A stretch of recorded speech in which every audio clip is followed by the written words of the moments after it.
Hello and welcome to another episode of India and Global Left. If you are new to the show, please hit that subscribe button. Also consider becoming a YouTube member, a Patreon, or donate a small amount given in the link in the description box. Without further ado, let me welcome our guest tonight, Ambassador Chas Freeman. Ambassador Freeman is a retired American diplomat, an author, and a geopolitical analyst. Ambassador Freeman, welcome back to India and Global Left. Glad to be with you, Jyotish.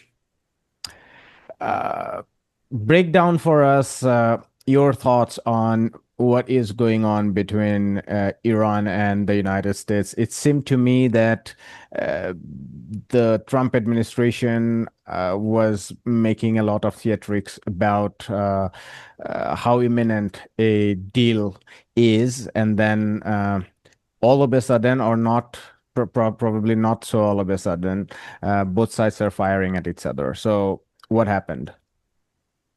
Well, I think one of in a broad sense, the most important development is that the impunity that Israel and the United States have traditionally enjoyed, impunity from reprisal.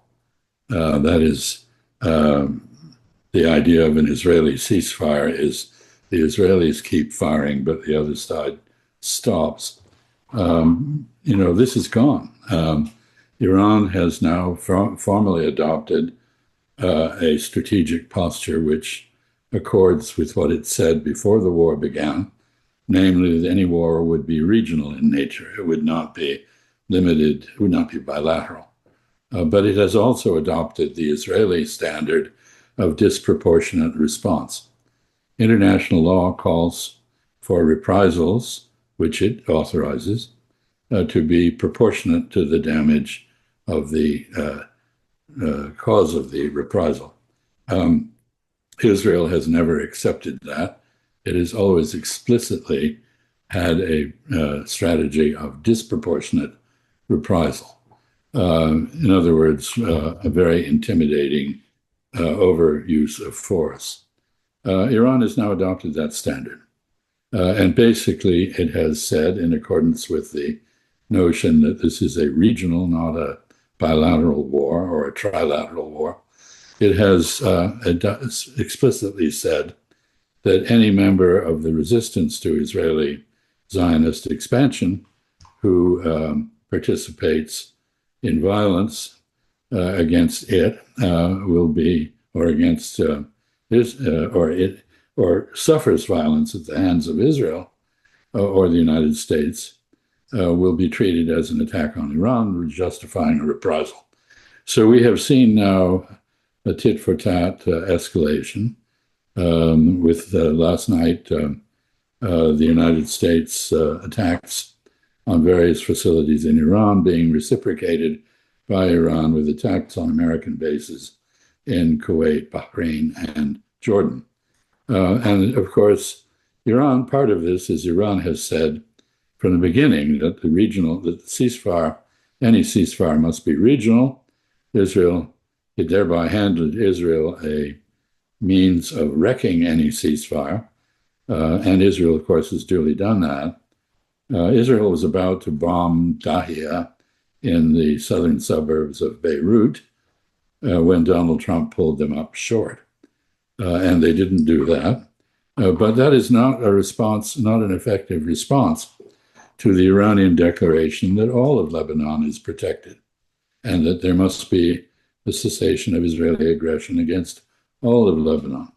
So as we speak, Israel is in the process of razing large parts of Tyre, Sur in Arabic, ancient city on the Mediterranean, and violating any sort of parameters of the so-called ceasefire. The final thing is, I'll just say that, of course, the word ceasefire, a ceasefire with Israeli characteristics, is not a ceasefire. It is an agreed de-escalation, so a moderation of the level of violence, but not an end to it. And so there is no ceasefire. Finally, Donald Trump, clearly, despite having been the supposed author with a ghostwriter of a book called The Art of the Deal, does not appear to understand how to do agreements, how to reach agreement. He is entirely transactional. The word deal implies that it's a one-off thing, the sort of thing you do if you go to the bazaar and try to buy something from a vendor there that you will never see again. Neither of you care whether you're cheating the other or you're not trying to establish a relationship. But in international relations, every negotiation is also the negotiation of a relationship. And Donald Trump does not know how to do that. And so he has now thrown up his hands, given up on the fictitious negotiations that he kept claiming were happening, which weren't, and says he will go all out with the use of force. Threats to take Kharg Island, the main oil terminal for the Iranian oil exports, threats to bludgeon Iran generally. And in this context, something very dangerous has just been done by the Central Command, which is an attack on the water supply on Kashmir Island.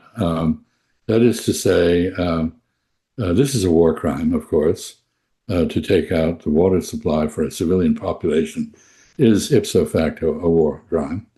But it also risks retaliation by Iran against the desalination plants on the other side of the Persian Gulf, Bahrain and Kuwait in particular. Iran has basically adopted a position that any aggression against it that originates in an Arab or country or Israel is in support of the United States, is an act of aggression that will be answered with comparable aggressive means. So we're back in a full-scale war. That is, there are no holds barred in this. We'll see how far it goes. Donald Trump has been unable to bludgeon Iran into surrender. I don't think he will succeed with this new round of fighting. And it's very clear he has no idea of how to reach an agreement that would accommodate those of Iran's demands, which are reasonable, and not those that aren't. So let me stop there. I think this is back to war. And it's a very bad development from the point of view of the global economy. Your own country, India, will suffer more from this. I note that the American natural gas suppliers are now the dominant suppliers to India since Qatar has been cut off. I suppose, in one sense, that's good for the United States, but it's very hard for me to understand how that is good in the long run, because basically it is the United States rather than Iran that has been closing the Strait of Hormuz.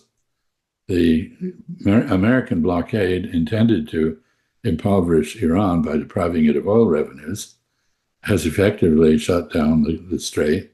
Iran is quite prepared to open it to countries that will reach agreement with it on non-aggression and the payment of administrative fees for transit. The United States has offered nobody anything in that regard. There have been a very few tankers smuggled through the strait with American support, apparently, about 3 a day, maybe. Before the war, the traffic was 100 such tankers a day, just to put this in perspective. So you asked about the United States and Iran. That's the story. There's more going on in the Gulf, of course, with a new security architecture being forged, but that's a different subject. You mentioned about rather in the passing that this is a regional war. This has perhaps become even more regional with its passing day. And I wanted you to explain a little bit more to our viewers, given the office of the Supreme Leader. in Iran, Ayatollah Mustafa Khamenei, he emphasized this recently, his office, saying that there is a new commitment to the resistance. And he said that Iran's relationship and equation with the resistance would not go back to the pre-war period. Now, of course, Western media has always overemphasized Iran's role in the resistance in the region, but there seems to be a renewed commitment because of the leverage Iran has reached now. In terms of its commitment to the resistance in Lebanon and indirectly in Palestine, because my sense was that during the genocide, Iran was extremely cautious. It was rather Ansari Allah or South Africa, which were more of the leading actors behind opposition to the genocide, and Iran was rather cautious. It seems to me that now they're more active in linking this resistance in the region. So if you could spell out a little bit more about the regional implication of this war. Well, I think it is regional in several senses, and in that sense, it mirrors the Israeli approach, which is also regional. Israel demands absolute security for itself in West Asia, which means absolute insecurity for everyone else.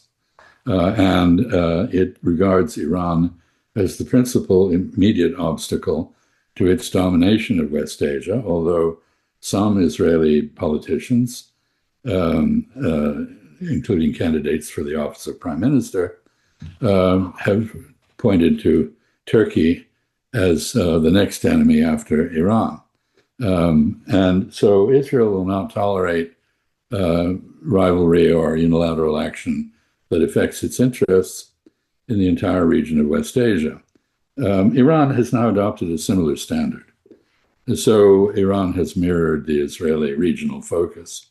And Iran is determined not to have a ceasefire, not to have some deal, some transitory agreement, but it wants to resolve the issue of its vulnerability to Israeli attack, with or without the United States, and I'll come back to that, for all time. Therefore, it has re-embraced the resistance in an active support mode. You're quite correct. Iranian policy traditionally, contrary to the image that the West has tried to portray, has been very cautious, always. I remember when I was ambassador to Saudi Arabia during the Gulf War of 1990 to 91, the Iranians probably had 100 different opportunities to frustrate the liberation of Kuwait from Iraq and the reduction of Iraqi power, and they didn't. They didn't adopt any of them. They were very cautious, very cooperative. A rational reproach after the war would have been to reward them for that caution with some sort of normalization. But of course, the United States is in the grip of the Zionist lobby, which is determined to eliminate all rivals to Israel once and for all in the region. So Israel has regarded the existence of Iran as an existential challenge. Iran, I believe, now regards the existence of Israel as an existential challenge. So the paranoia that Israelis had about Iran has become self-fulfilling as a result of their actions. Let me just say also that Iran has other objectives, which it is in the process of achieving beyond the control of the Strait of Hormuz. It's quite obvious that no American president subsequent to Donald Trump will ever again join Israel in an attack on Iran. This has been a disaster of such overwhelming proportions that I think the United States has learned a lesson. Donald Trump is not finished yet, but he has no idea how to finish. And so I suspect we'll see a savage assault on Iran. One of the consequences of that will be the continued depletion of American military power, interception capability, and ammunition for use in other contingencies. We're already seeing the cancellation or suspension of contracts to deliver weapons systems to allies in NATO and Japan and other countries. And there will be more of this because the rate of depletion of our armaments will accelerate if Trump does what he claims he will do. No, the other issue here is that Iran is determined to remove the American military presence from the Persian Gulf and thereby eliminate a, uh, a threat to it on its doorstep. So it is trying to neutralize the Gulf. I think it will succeed at that because the main Gulf country, the largest, the most significant, Saudi Arabia, is clearly playing it very safe. And they responded to this war with several actions. Most important is their alliance with Pakistan, Egypt, and Turkey, which is not only the extension, implied extension of a extended deterrence by Pakistan to Saudi Arabia, nuclear deterrence against Israel and against Iran, but it is also the base for the development of a regional military industrial production capability that would unite Chinese technology, which Pakistan enjoys, with Turkish technology, which is American derived, Egyptian capabilities with heavy weaponry, and Saudi money to produce a degree of self-reliance that has not been there. But the Saudis have also, they and the Kuwaitis both, have on occasion denied the United States the use of their airspace or the bases on their territory that they have loaned to the United States. Qatar has done the same thing. And the bases themselves have been largely destroyed by Iranian barrages of missiles. And, they took out, on the first day, they took out the radar systems, some of them exceedingly complicated and expensive, that made aerial choreography possible for the U.S. Air Force and interception of missiles possible.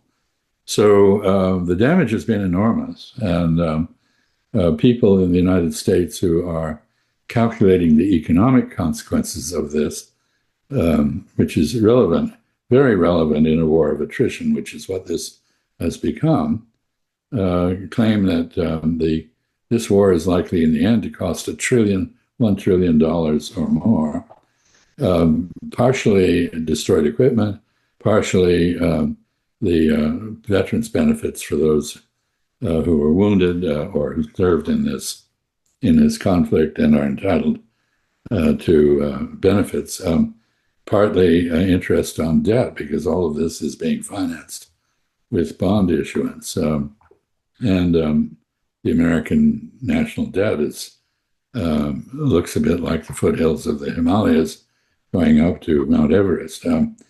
So how long can the United States carry on? In this case, and how long can Iran carry on? Iran has several advantages. First, it's at the scene of the war. It's not thousands of miles away. Distance attenuates power, and great distance attenuates it greatly and increases the expense and the wear and tear on personnel and equipment that war involves. How long can the United States sustain a significant blockade in the Gulf of Oman, the Indian Ocean? There are limits to this. Iran is there. Iran also has a proven ability to suffer pain that the United States apparently does not. I mean, for most Americans, this war is about rising prices of gasoline at the pump, which is hardly, it's an inconvenience. It's hard on family incomes, but it's hardly the equivalent of suffering bombing rates or the kind of economic disruption that Iran has suffered. So Iran, if you think of this war now as two parties, and I have not mentioned Israel, I want to finish with that, but two parties underwater holding their breath to see who can hold their breath the longest. I think Iran has the upper hand or the better chance. Israel itself is also at its wit's end. You hear Israeli officials saying that Iran is trying to change the equation in the region, which is insightful. That is exactly what Iran is doing. And then it can't be allowed to do that. But Israel has no capacity to stop Iran from doing that. And Israel, even with American support, has failed to stop Iran from doing that. Israel is mired in Lebanon once again. It is trying to turn Lebanon south of the Sahrani River which is north of the Litani, into something resembling Gaza. A completely destroyed area with no secure human habitation. But it is taking a beating at the hands of Hezbollah, which has reorganized its command, control, and communications very effectively to counter the Israeli ground forces that are essential to the operation in Lebanon. And Israel has also thrown down the gauntlet to the United States. And while Donald Trump hasn't exactly accepted that challenge, he's clearly very frustrated. We have reports of very ugly conversations between President Trump and Prime Minister Netanyahu. I think the significance, I believe these discussions actually did take place and had that tone because the two face an existential challenge in this war. Netanyahu has totally discredited himself on many fronts. Donald Trump is sinking like a stone in pulling of his popularity. But I think the more significant thing is that the tone of the conversations was leaked, and apparently leaked initially by Barak Ravid, who is an Axios reporter, but also a Mossad agent. And so why would you leak this? Well, many reasons. It shows people in Israel that Netanyahu is losing his grip in control of the United States, but he's standing his ground. So it plays into Israeli politics in interesting ways. In the United States, it reminds the donors, Zionist donors, plutocratic donors to Donald Trump, that he's what they have, and they increase their pressure on him as a result of his unkind words to Netanyahu.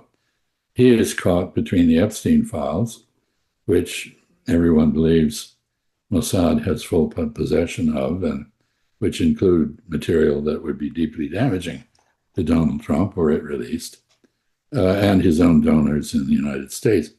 There's also the warmongering faction in MAGA, the Make America Great movement again. People like Lindsey Graham, Tom Cotton, and Ted Cruz, utterly irresponsible people arguing for all-out war on the basis of no understanding whatsoever of what that entails or would cause. And then there's the other faction in MAGA now broken out into the open, Tucker Carlson, Marjorie Taylor Greene, others who were ardent supporters of Donald Trump and who've now broken with him on his warmongering. This is a faction which probably includes J.D. Vance, the vice president, as an apostle of American nationalism, real America first, not Israel first. So all of this is very complicated. The clock is ticking on everyone.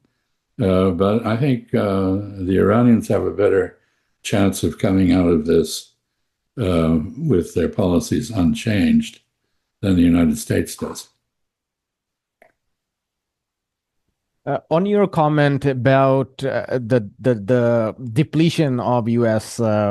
Military arsenal in the region, you mentioned Saudi Arabia and how it fits very uh, uh, not neatly into all the equations in the region. As you mentioned, its growing proximity to Pakistan and effectively China, given the close relationship Right, between China and Pakistan, which is definitely an indication about diversifying Saudi Arabia's options away from the United States, even if it doesn't necessarily mean that it wants to land itself in the opposite camp. I also wanted to emphasize that it's not just the security apparatus, but it's also the economic and of financial course. aspect, given the increasing fiscal deficit in Saudi Arabia is forced to rely on market mechanisms, and some of its largest IPOs didn't do well in Tawadul, the Saudi stock market, because of its over reliance on Aramco and the traditional energy sector. And as Right. the situation is, for good or bad reasons, in the financial sector, that everything is rushing towards the AI and data centers and semiconductors and all that kind of high tech economy. Saudi Arabia lacks that. And there are talks about how it wants to integrate itself with the China led or China driven architecture of this high tech economy in competition with the US. So I think that's a very important piece in the equation if we are talking about how it can swing, how the regional dynamics in the in the region can swing in either way. Well, that's a lot of material to cover. I think 9/11, the terrorist attack by Al Qaeda on uh, New York and Washington, uh, initially the effects of that were not clear, but the effects of them became clear within a period of years, certainly, and that is the institutional of Islamophobia in American politics. And the Saudi, the accusations against Saudi Arabia for the attack, conspiracy theories that declared it would had to involve the Saudi government and so forth, royal family. But on the Saudi side, there was a sense of betrayal that the United States, which had been a friend, had turned on Saudi Arabia and not given it the benefit of the doubt. And there were other things that happened. The U.S.-Saudi relationship was not aided by the despicable murder of Jamal Khashoggi in the Saudi consulate in Istanbul. The Biden administration came into office declaring that they would use a good Tamil-derived word, make a pariah out of Saudi Arabia, but they did not. They then quickly understood that they couldn't afford to do that. But that was a phony re-embrace between the two countries. All of this is relevant to the point that you made, which is that over this entire period, now extending back over 2 decades, the Saudis have been quietly diversifying their relationships internationally to the extent they can. They've reached out to China, to India, now to Pakistan, to Russia, to Brazil. They've tried to reach out to some European countries. They've tried to diversify their sources of armament, and they've tried to diversify their sources of investment. And in this context, China does indeed loom quite large. The Pakistan connection is that the most advanced Pakistani military technology is Chinese derived or even directly provided. And this is very relevant to the Saudis. One thing that one could easily envisage happening if indeed the alliance with Pakistan means what it appears to mean, you could see a Pakistani garrison with nuclear weapons somewhere in Saudi Arabia as a form of extended deterrence, similar to the U.S. deployment of nuclear weapons to Western European countries.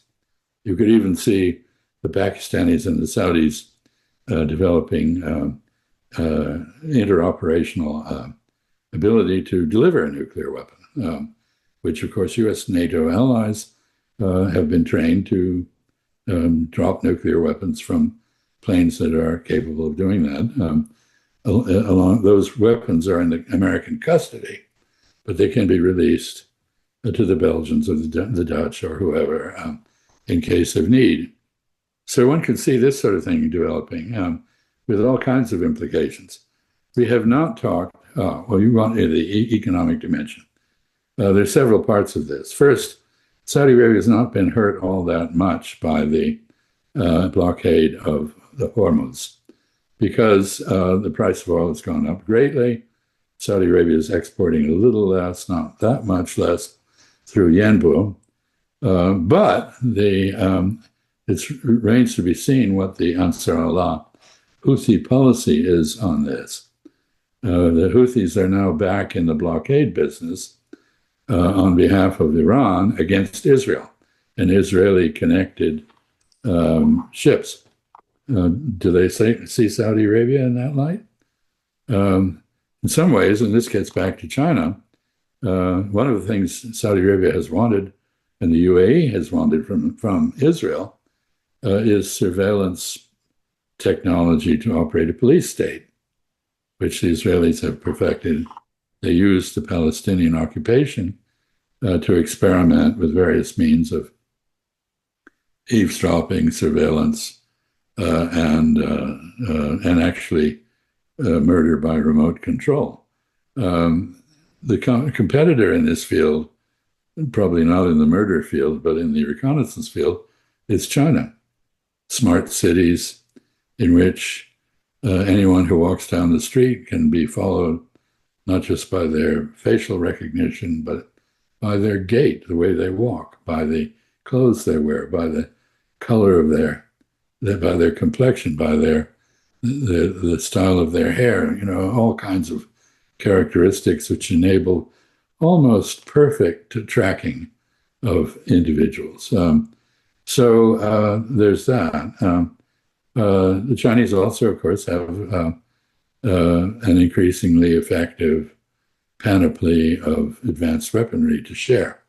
It isn't interoperable with the United States equipment, and it would immediately raise the hackles in Washington if it were to be connected to American weaponry. So that is not a done deal. But I think the Saudis correctly have determined that the most appropriate answer to their overdependence on the United States is the development of indigenous capabilities in partnership with the three other countries I mentioned, Pakistan, Egypt, and Turkey. And that indirectly brings in China.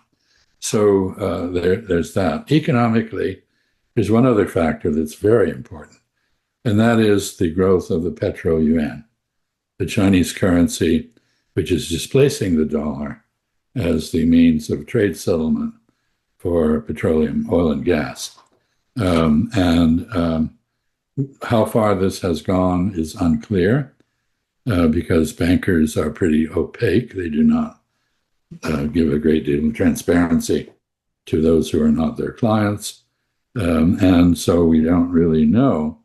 But we know that there are large accumulations of Chinese currency under swap arrangements, in return for the sale of petroleum, gas in the Persian Gulf, and there is an incentive to use these. And of course, Iran has every incentive, in particular, to avoid the use of the dollar because that entraps it in the SWIFT system and makes it subject to the boycotts and embargoes, sanctions that the United States has imposed. So yes, there's a military dimension, there's a security dimension, there's an economic dimension, but all of these are pointing in the direction of the estrangement of the Gulf Arabs from the United States. And all of them are pointing in the direction of the Gulf Arabs making some sort of arrangement with Iran to follow up on the Chinese brokered rapprochement between Saudi Arabia and Iran. And it's very clear that there are very active diplomatic negotiations going on between Iran and its Arab neighbors about the shape of a security architecture for the Gulf of the future. That security architecture will not include an American presence. It will also not include a Russian or Chinese presence because the region is, or Indian presence, it is really intended by the countries in the Gulf to achieve strategic autonomy for them. And so this is happening. All of this is perhaps obscured and delayed by the end of the agreed de-escalation called a ceasefire and the return of escalation by the United States, really out of frustration and out of any lack of a plan to accomplish whatever it was Donald Trump intended to accomplish. It's never been entirely clear. And I guess I would say finally that I continue to believe that what has been done to Iran in terms of aggression is sufficient to have convinced Iranians that they need a nuclear deterrent, and they may actually have one. There are rumors that they may, in fact, be on the verge of following India and Pakistan in setting off a demonstration blast somewhere on their territory. But I don't know whether that's true or not. I suspect in many ways it's more advantageous for Iran to emulate Israel in the early phases of its nuclear deterrent. That is, to keep everyone guessing about what it is and how formidable it might be. But it's very clear that one of the worst mistakes of this war was the assassination of the opponents of building nuclear weapons, starting with Ali Khamenei, the supreme leader in Iran. And the consequences of that have not yet fully played through. Yeah. I wanted to ask you a little bit about Israel itself, given the chief of the Israeli defense says that uh, Israel would need, I'm paraphrasing, but need 6 or 7 IDFs to pursue its regional goals as they are doing it, effectively hinting that it is overstretched. It is perhaps better to return to Ben Gurion style a project of occupation, effectively limiting its borders to the West Bank and Gaza. And of course, all this while, Israel is expanding its settlement. The new report is that there are 62 new settlements being sanctioned a day or two ago. The storming of the refugee camps in areas after areas are going on. El Ain refugee camp being the most recent in the news, and of course, it is trying to capture strategic points in Lebanon. You mentioned Tyre, but Al Mansouri in the western sector, Nabatea, and others are also in the firing line. So, what is your assessment of how this is going to end for Israel, given how overstretched it is and how much of a resource crunch situation is there, and if the U.S. pulls back from the region, and given the situation within the United States in terms of the opinion about Israel, it might not be a very distant thing to say that the U.S. might pull away from Israel at some point in time if the clutch of the Zionist lobby gets weakened for whatever reason. So, what is the end point for Israel here? Very uncertain. I think let's start with a couple of uh, frames for discussing this. One is that Israel has never, in its entire 78 years of existence, or indeed in the pre-independence period, has never put forward a proposal of its own for peaceful coexistence with anyone, not the Palestinians, not any of its neighbors. Its sole approach is military. Israel, in effect, practices diplomacy-free foreign policy. It's entirely military. And Israel has, as I indicated, enjoyed relative impunity. It has been protected at the United Nations by the United States from the consequences, political consequences of its misbehavior, its crimes against humanity. It has been protected on the battlefield by American logistical support and intelligence support. And now there is an effort being made in the U.S. Congress to cement these two relationships. That is, to require by law that all American military know-how, equipment, technology be freely available to Israel as if Israel were part of the United States, and that all intelligence must also be shared with Israel. This is a deeply offensive thing to any American nationalist, and the backlash against it is building. But in Israel, there is a very powerful faction in the cabinet that does not want to come to grips with the reality that Israel can no longer bomb and strafe others without being bombed and strafed itself. In other words, Israel now faces consequences. The United States cannot protect it. It cannot protect itself. Others in the region who are affronted and aggrieved will fight back. This is the lesson of Hezbollah, of Hamas, the lesson of Iran. So the future is barring accommodation of Iranian interests and some sort of broad peace in West Asia, where Iran has actually now bombed 8 countries, including Israel.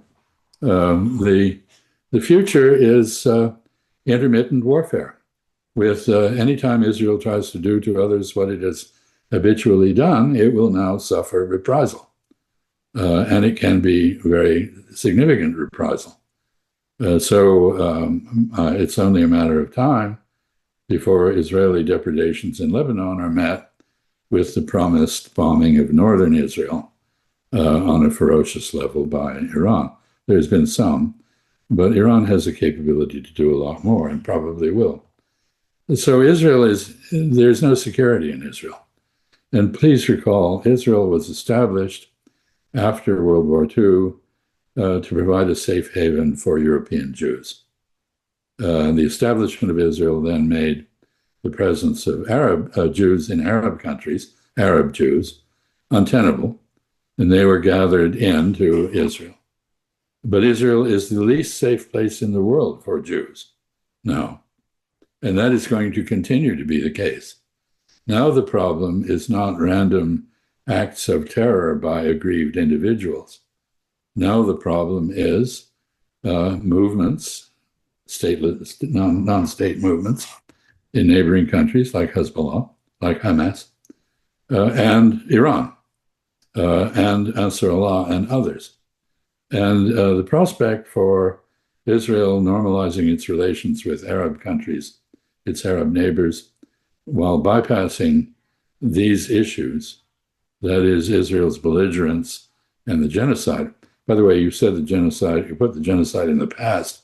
It's not in the past, it continues in a less visible but equally horrific manner.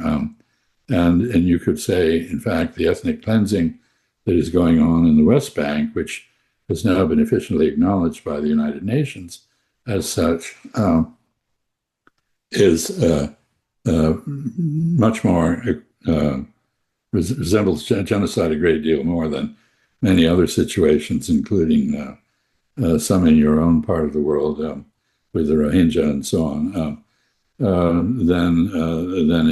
in Xinjiang with the Uyghurs. This is really much more extreme than any of those horrors. which I certainly don't endorse, but there they are. So this brings me to another point, and that is it's not just that Israel is not just losing support in the United States, where only 6% of Democrats support the support for Israel, I believe, at present. A plurality, but not a majority of Republicans still support Israel. When you look at the demographics, the supporters of Israel are all boomer Republicans, meaning Republicans born in the aftermath of World War II. By the way, I'm not one. I was born before the war ended. But the boomer Republicans stick with Trump and Israel like limpets to a rock. That is, however, they're dying. So am I, by the way. But, take me a while, I think. Anyway, so I think the whole shift in the United States is increasingly obvious. And the United States was the most ardent supporter of Israel in the world, followed probably by Canada, which is another North American settler state. But Europe is now waking up. We see brave politicians like Pedro Sanchez in Spain coming out against any kind of cooperation with evil, which is what Israel is conducting. Giorgia Meloni in Italy seems to be following in this. The French, who have a very significant Zionist lobby, seem now to be more ambivalent on the question. The Germans have just been humiliated by a failure to be elected to the Security Council, mainly because of their cleaving to Israel, which is no longer politically acceptable in the international community. So what will happen to Israel?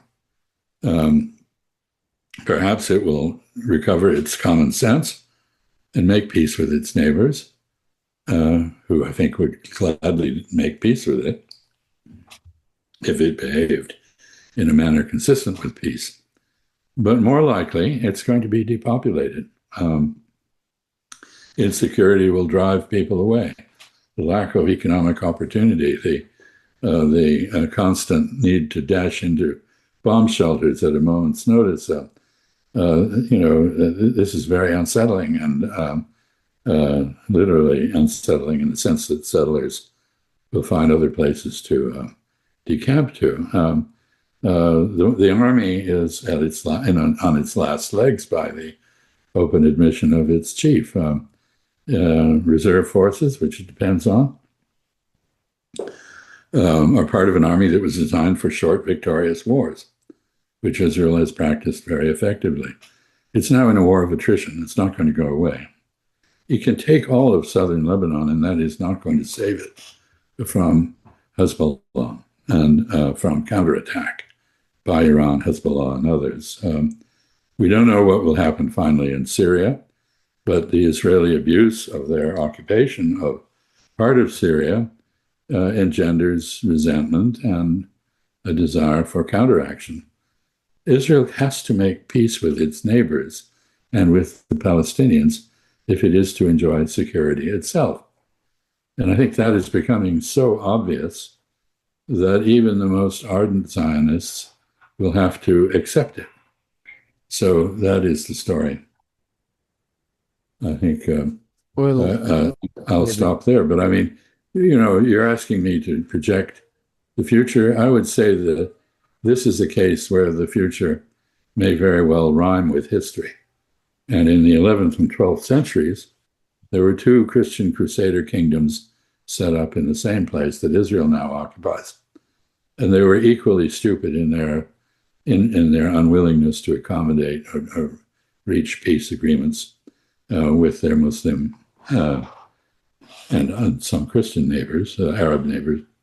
And after a while, their foreign support withered away, and so did they. So this Zionist experiment with a homeland in the midst of a sea of Christian and Arab populations who've been there for 2 millennia, or at least 1,500 years, is very uncertain in its outcome. but very unlikely to succeed, in my view, given the way Israel has behaved. It could have taken another approach, in which case it would be integrated into the region. It likes to pretend it is part of Europe, but the Europeans are increasingly disinclined to accept it as such. So I think Israel has isolated itself. It's become an international pariah. There's that Tamil word again. And so this is not a bright future for that country. And one may cry over it. Really, it's so unnecessary. This is a case of people who are so traumatized that they build a whole country on a psychosis. The whole world is trying to murder us. Therefore, we must murder them before they get us. That is the mentality. Absolutely psychotic and totally counterproductive.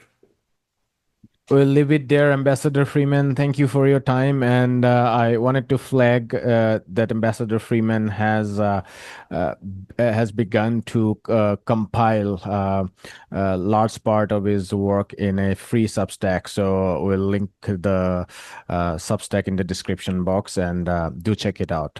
Ambassador Freeman, thank you so much for your time. Thank you, Jyotish. Have a good, pleasant evening. Hi, my name is Ayushman. I, along with Jyotisman, have started this platform. In the last 2 years, we have tried to build content for the left and progressive forces. We have interviewed economists, historians, political commentators, and activists so far. If you have liked our content so far and want us to build an archive for the left, I have two requests for you. Please do consider donating for the cause. Link is in the description below. Also, if you are not able to do so, don't feel sad. You can always like our videos and share our videos to your comrades. Finally, don't forget to hit the subscribe button.